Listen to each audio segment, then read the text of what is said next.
minha Luninha,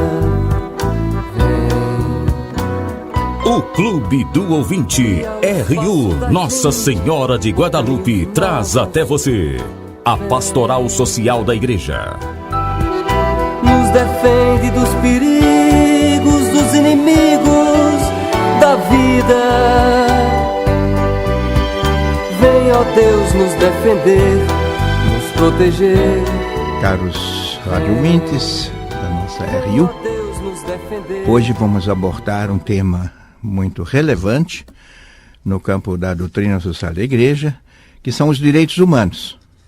Dentro da visão que a Igreja tem deste grande tema, desta proposta, que é também um grande documento, né, e que nesses dias, recentemente, comemorou 70 anos de sua publicação. Direitos humanos na doutrina social da Igreja, o que viria a ser isso? Eu vou então brevemente tratar desse assunto. Nós teríamos até hoje alguém aqui comigo, mas teve um problema com a sua voz. Vamos hoje trabalhar sobre esses temas. Quem sabe depois eu possa ter mais alguém para dialogar comigo. Mas aqui está então essa proposta. São 4 aspectos que eu quero hoje abordar nesses temas de doutrina social da Igreja, e abordando os direitos humanos. O primeiro é o valor que esses direitos humanos têm, o seu fundamento. Depois, a especificação, né? Quais são esses direitos? De que se trata? Quais são os principais direitos humanos, segundo o entendimento, tanto da Declaração Universal, como também da Igreja. Terceiro, a questão dos direitos e dos deveres, que também tem que ser sempre lembrado, né? Cada direito corresponde a um dever. E, por fim, a distância entre a letra e o espírito, entre a teoria e a prática, né? Quanto ainda falta para que esses conselhos se tornem, esses direitos sejam de fato levados à prática, né? E que as pessoas possam viver, né, com todos esses seus direitos observados e cumpridos. Então, valor dos direitos humanos. Nós temos como grande referência da questão de direitos humanos, né, a Declaração Universal dos Direitos Humanos pelas Nações Unidas, no dia 10 de dezembro de 1948. Né? 3 anos após o término da Segunda Grande Guerra Mundial, né? Que foi essa declaração foi um passo relevante para a promoção eficaz da dignidade humana, né? E foi como que uma resposta a este drama que foi a Guerra Mundial, né? Foi uma coisa cruel e terrível, né? Esta Guerra Mundial, nós sabemos, né? Foi uma resposta às atrocidades cometidas nas 2 guerras mundiais, uma 14 a 18 e a outra de 1939 a 45. Né? E essa declaração propunha, como via de construção da paz, garantir para qualquer ser humano, em qualquer país, e sob todas as circunstâncias, condições mínimas de sobrevivência, de dignidade, de crescimento em ambiente de respeito e de paz, de igualdade e liberdade. Então, esta é a proposta. Nós sabemos que Jacques Maritain, este grande filósofo católico francês, foi uma das personalidades de maior presença na discussão e preparação do documento sobre os direitos humanos. Claro que houve também outras correntes e diversa inspiração filosófica, né? E sabemos que antes dessa declaração, houve várias outras declarações universais, ou então, pelo menos, específicas de direitos humanos, como foi a Declaração dos Direitos do Cidadão em 1789, na Revolução Francesa. Mas não tinha essa característica, né? A Declaração Universal dos Direitos Humanos teve uma novidade, né? Foi um documento de caráter universal e com uma abrangência temática que foi também muito mais ampla que as outras declarações anteriores, que também afirmavam direitos, mas não com essa abrangência. Este documento tem um preâmbulo e 30 artigos que tratam das questões da liberdade, da igualdade, da dignidade, da alimentação, da moradia e do ensino, entre outros. Então, esta documentação, essa grande declaração, foi então assumida também pela Igreja. Já teve influência de cristãos que estavam lá presentes, uma visão humanista, portanto, uma visão humanista cristã, mas a própria Igreja, que inicialmente via com uma certa, digamos assim, não digo desconfiança, mas com uma certa retração essa declaração, porque ela não fazia inicialmente nenhuma menção assim no fundamento mais religioso que a Igreja queria dar, mas cada vez mais os papas, sobretudo João XXIII, começaram a dar importância a essa declaração. Então, João Paulo II definiu então essa declaração como uma pedra miliária no caminho do progresso moral da humanidade. Isso foi um discurso muito enfático, muito destacado do santo, agora Papa João Paulo II, num discurso que ele fez à Assembleia Geral da ONU, no dia 21 de 10 de 1979. Aí o Papa, isto já no início do pontificado de João Paulo II, ele falou sobre essa declaração e, repito, ele a considerou como pedra miliária, uma pedra que marca o caminho do progresso moral da humanidade. Houve também outros apoios de outras igrejas, o Conselho Mundial de Igrejas e outras que apoiaram essa declaração. Já não todas as outras nações, aí é verdade que houve certas reticências, sobretudo no mundo árabe, que não viam nesta declaração, por exemplo, o respeito, claro, à religião, e a dimensão que eles prezam muito, que é a observância religiosa.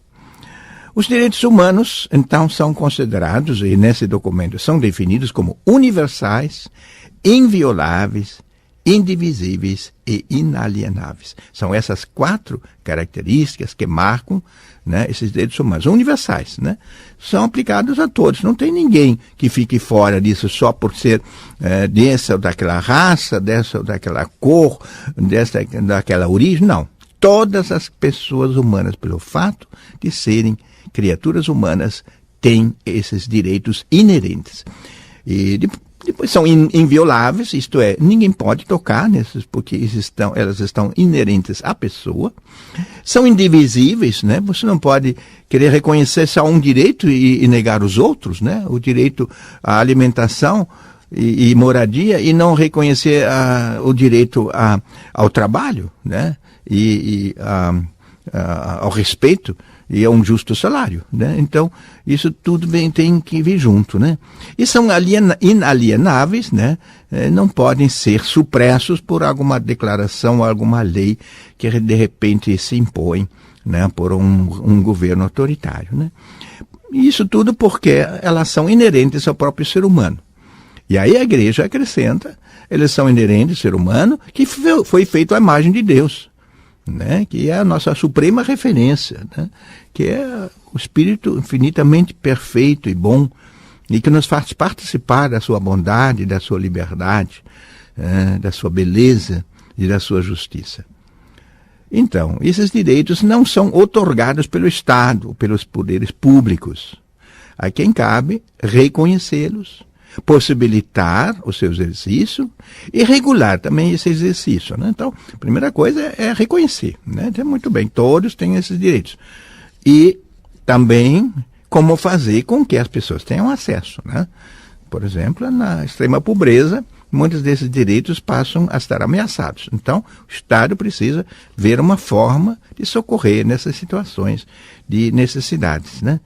E nós sabemos que isso são hoje políticas públicas, Neste ano de 2019, a campanha da Fraternidade vai tratar do tema políticas públicas, entre outras coisas, justamente para ir ao encontro das pessoas que necessitam de um apoio especial, de uma atenção especial por parte do Estado e também das entidades da sociedade civil. Esses direitos ainda definindo um pouco esses direitos, correspondem à satisfação das necessidades essenciais das pessoas. No campo material, em primeiro lugar, né? A pessoa precisa de alimentar-se e ter uma casa, e as outras necessidades físicas, né? E também as necessidades espirituais, né? Os direitos humanos, né? A dignidade, o respeito, o bom nome. Você deve ter possibilidade de acesso à cultura, à educação, né? À comunicação, não ficar isolado, né? E isto em todas as fases da vida e todos os contextos humanos, né? Nas várias culturas. Então, aí nós temos um pouco, né, uma visão de qual é o valor que tem os direitos humanos na visão da Igreja, né? Como digo, em vários momentos a Igreja se manifestou, e nós vamos ainda ver outros desses momentos, para dizer que a Igreja está totalmente afinada com esta Declaração Universal dos Direitos Humanos. Assumiu essa declaração. E se desde o início estavam lá, sobretudo, alguns leigos cristãos, como Jacques Maritain, né, depois tivemos muitos outros, e sobretudo dioceses, bispos, movimentos como a Caritas Internacional e tantos outros, que trabalharam fortemente no conhecimento, na difusão desses direitos e no apoio a que eles possam ser colocados em prática. Então, esse foi o primeiro ponto, né, desta nossa reflexão hoje, desse tema sobre de direitos humanos na doutrina social da Igreja. O segundo aspecto que eu quero abordar é a especificação desses direitos, né? É importante a gente saber, afinal de contas, quais são esses direitos. Nós já citamos alguns, mas vamos entrar mais um pouquinho, vendo o que o Vaticano II, por exemplo, que se reuniu de 1962 a 1965, e também várias encíclicas de papas, né, ofereceram nas suas exposições sobre esses direitos humanos, né?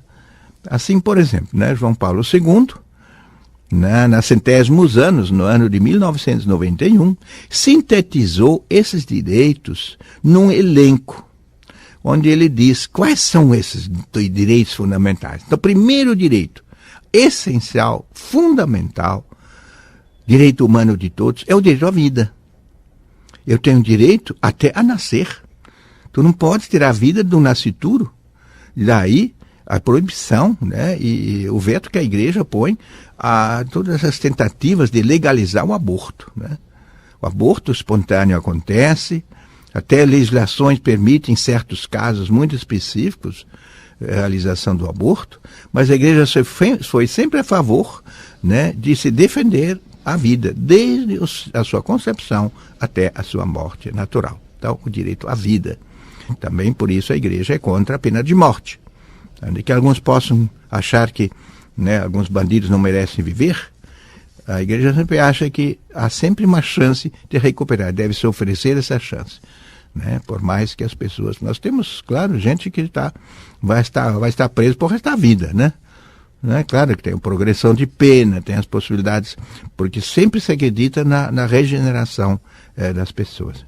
Então, o primeiro grande direito é o direito à vida. Depois, de viver em família, né? Cada um tem direito a ter um espaço, que inclui uma casa, que inclui os familiares, que inclui as pessoas queridas, que a gente possa ter, que as pessoas possam ter essas referências, né? Onde elas possam, desde a sua infância, né, serem acolhidas, viver em paz, receber a educação, receber o carinho de que todos necessitam, sobretudo os pequenininhos, para ir crescendo e se tornar pessoas adultas e responsáveis.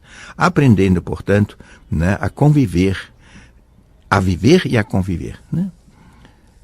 Depois, além dessa referência da família, nós temos o direito ao trabalho, a um salário digno, né? Esse direito vem sendo afirmado pelos papas desde Leão XIII, aliás, muito antes já, né? Os santos padres da Igreja falavam isso claramente, né? Você não pode reter o salário que é do seu trabalhador, nem por uma noite. pague o que é justo, o que é devido, porque isso inclusive é bíblico, né?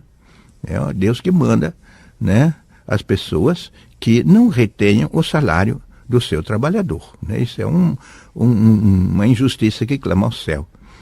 E um salário digno, né? E aí já as encíclicas falam, o que é um salário digno, né?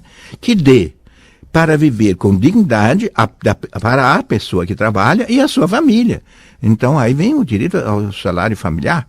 Isso foi uma luta, longa luta no Brasil, e que finalmente, né, o salário família foi então instituída também por lei, e que foi inspirada em Pio XI, né, na encíclica 40º ano, onde fala desse direito do salário família, né, e que então vários partidos no Brasil assumiram essa causa e levaram isso à prática, né? Vejam como a doutrina da igreja teve uma influência direta também aqui no Brasil na determinação, né, de leis que pudessem garantir o salário digno do trabalhador e para ele sustentar a sua família.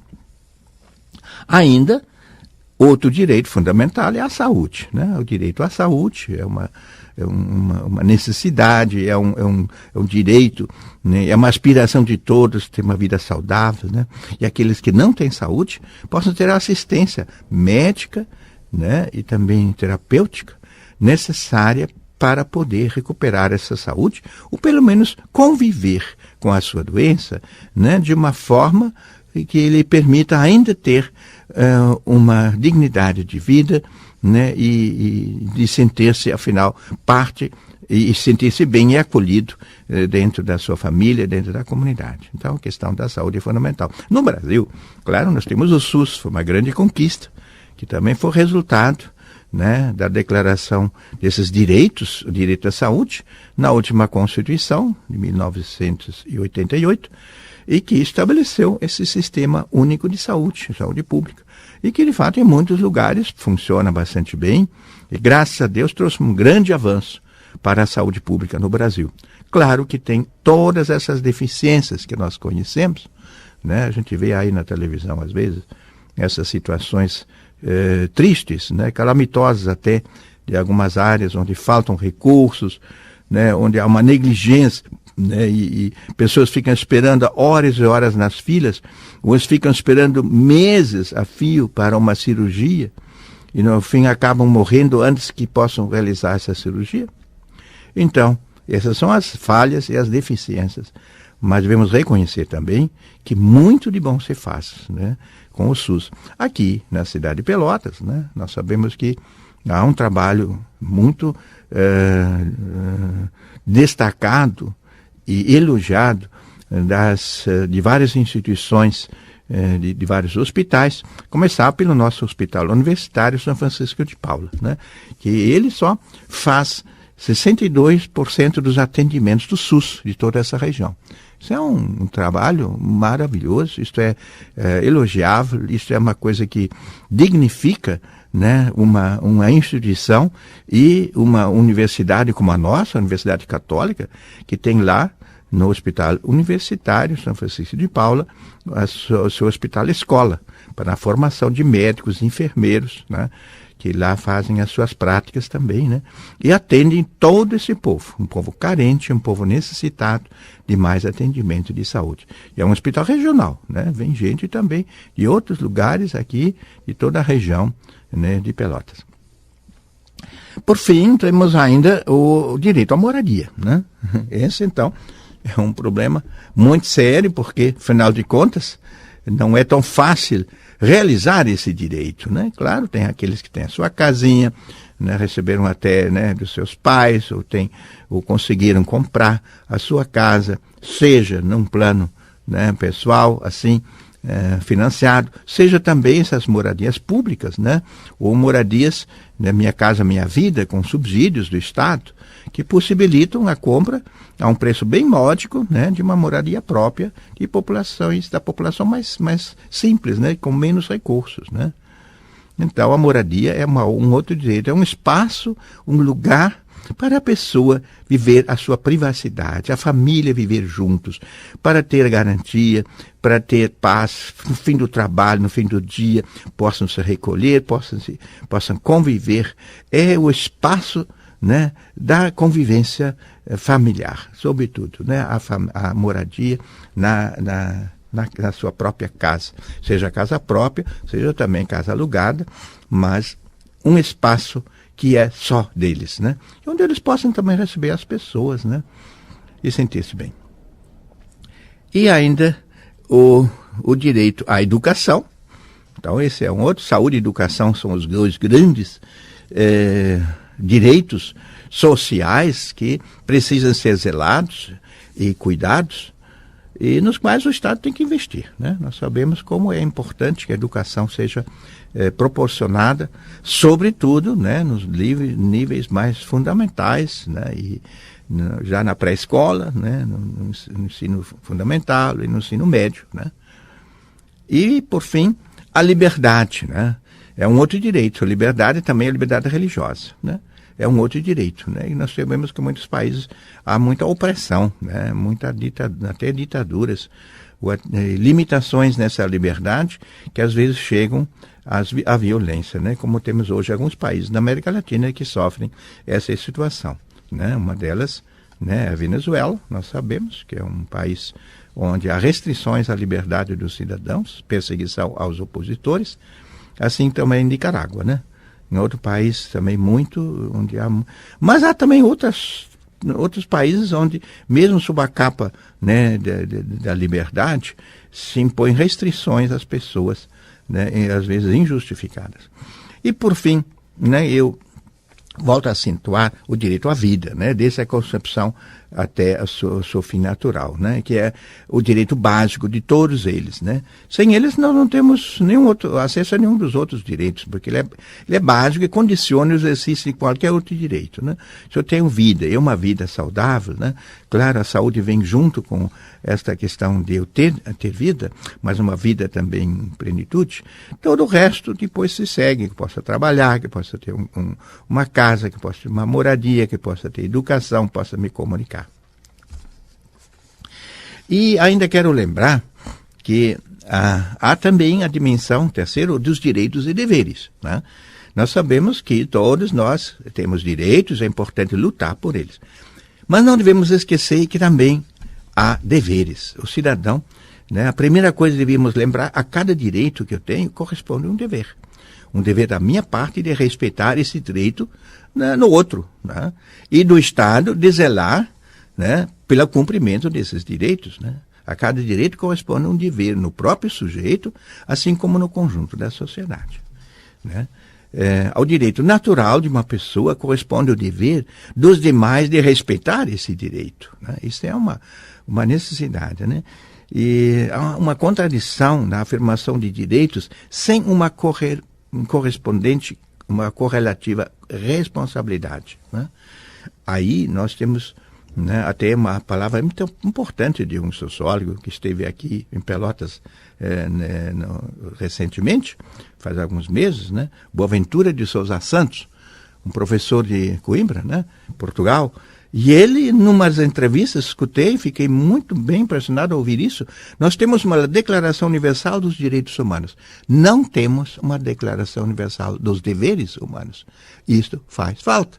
Hoje muita gente reclama direito, mas na hora de dizer, mas você também dever, não é comigo, né? Eu já tenho direitos, já tenho deveres demais, tal. Não, pense bem, tu deves cumprir todos os teus deveres para também você ter, né, acesso melhor aos seus direitos. Não é que eles sejam legados aos seus direitos, mas os seus direitos devem estar sempre relacionados com o cumprimento dos seus deveres. E ainda termino, então, dizendo que é importante nós nos darmos conta que uma coisa é a declaração, são as afirmações desses direitos. E o grande risco, o grande desafio nos tempos modernos são as violações dos direitos humanos, que acontecem por muitas causas, as guerras, as violências de todos os tipos, os genocídios, deportações, tráfico de pessoas, exploração no trabalho, tráfico de armas e de drogas. São algumas formas que põem em risco, né, os direitos fundamentais da pessoa humana. Há uma distância enorme entre letra e espírito, entre a palavra e a prática dos direitos humanos. Então, meus irmãos, vamos pensar nisso. Aí temos uma rica matéria para nossa reflexão sobre os direitos humanos, né? Os direitos humanos hoje é um tema que está muito presente e, ao mesmo tempo, é também atacada, né? Porque há pessoas que entendem mal. Nós vamos ainda falar disso aqui. Então, há uma necessidade também de colaborarmos com outras pessoas e outras religiões, a colaboração ecumênica, para que esses direitos humanos possam ser atendidos e cumpridos, né? Aqui em Pelotas nós temos o diálogo interreligioso na promoção dos direitos humanos, sobretudo o direito à paz. Esse Comitê da Diversidade Religiosa aqui em Pelotas tem 22 religiões representadas e que no dia 21 de setembro de cada ano realizam um ato para, entre outras coisas, um ato para promover a paz, a convivência pacífica entre todas as pessoas, que é um direito humano fundamental. Um abraço a todos.